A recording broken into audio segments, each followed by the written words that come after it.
ह्या काउंटिंग मध्ये आपल्याला असा नंबर पाहिजे तो 8च्या टेबल मध्ये असेल. हां हां 8च्या टेबलमध्ये ह्या दोन्ही संख्या पाहिजे का? दोन्ही मधले त्या मध्यामधले हां हां म्हणजे आता आपण 51, 52, 53, 51, 55 असं त्या काउंटर हा गेम सबसिडीशी रिलेटेड आहे. समजा आता माझ्याकडे डाईस आहे आणि हा काउंटर आहे. सर आता तुम्ही खेळताय तर तुम्ही डाईस फेकला, तुम्हाला 3 पडले तर 3 नंबरवरती एक ॲरो डिनोट करतोय.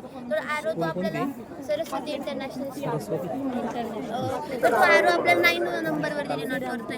तर हा काउंटर आपला 9 नंबरवरती. मग सबसिडीमध्ये कसं सीडी आणि स्नेक असतात त्या टाईपमध्ये. तर हा आला आता 9 नंबरवरती. 9 नंबरवरती काहीतरी क्वेश्चन आहे. तर तुम्ही जेव्हा खेळताय तेव्हा तुम्हाला त्या क्वेश्चनचा आन्सर द्यायचं आहे. 1 2 3 4 5 मी 5 नंबरवरती आले. तर 5 नंबरवरती एक प्रश्न आहे, which is the only even prime number. त्याचं हां बरोबर सर. आता तुम्ही पुढे जाणार तर 5 पडले. पण जर तुम्हाला आता इथे 1 पडला असता इन केस, तर तुम्ही डायरेक्ट 8 नंबरवरती आले असते आणि तुम्ही पुन्हा स्टार्ट केलं असतं खेळायला.